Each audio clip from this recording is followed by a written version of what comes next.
अनंत चतुर्दशी के दिन गणपति बप्पा मोरया अगले बरस तू जल्दी आ, इसी भावना के साथ गणपति की मूर्ति का विसर्जन कर दिया जाता है। लेकिन क्या आप जानते हैं कि आखिर बप्पा की मूर्ति की विसर्जन क्यों किया जाता है? तो चलिए जानते हैं इसका पौराणिक कारण। गणपति बप्पा की मूर्ति को 10 दिन बाद जल में विसर्जित करने के पीछे की मुख्य वजह महाभारत और महर्षि वेदव्यास से जुड़ी है।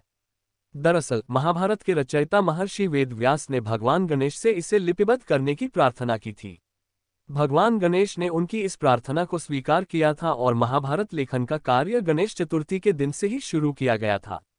यद्यपि भगवान गणेश ने महर्षि वेदव्यास की प्रार्थना को तो मान लिया था, लेकिन उन्होंने महाभारत को लिपिबद्ध करने के लिए एक शर्त रखी थी कि मैं जब लिखना प्रारंभ करूंगा तो कलम को रोकूंगा नहीं, यदि कलम रुक गई तो लिखना बंद कर दूंगा।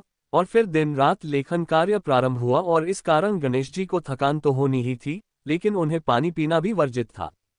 अतः गणपति जी के शरीर का तापमान बढ़े नहीं, इसलिए वेदव्यास ने उनके शरीर पर मिट्टी का लेप किया और भाद्रपद शुक्ल चतुर्थी को गणेश जी की पूजा की, जिसके बाद महाभारत लेखन का कार्य शुरू हुआ। इसे पूरा होने में करीबन 10 दिन लग गए। जिस दिन गणेश जी ने महाभारत लेखन का कार्य पूरा किया उस दिन अनंत चतुर्दशी थी। लेकिन लगातार 10 दिनों तक बिना रुके लिखने के कारण भगवान गणेश का शरीर जड़वत हो चुका था। मिट्टी का लेप सूखने पर गणेश जी के शरीर में अकड़न आ गई, इसी कारण गणेश जी का एक नाम पार्थिव गणेश भी पड़ा। वेदव्यास ने देखा कि गणपति का शारीरिक तापमान फिर भी बहुत बड़ा हुआ है और उनके शरीर पर लेप की गई मिट्टी सूखकर झड़ रही है, तो वेदव्यास ने उन्हें पानी में डाल दिया।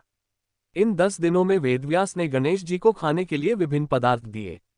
यही कारण है कि गणपति स्थापना 10 दिन के लिए की जाती है और फिर 10 दिनों के बाद अनंत चतुर्दशी पर गणेश जी की प्रतिमा का विसर्जन करते हैं।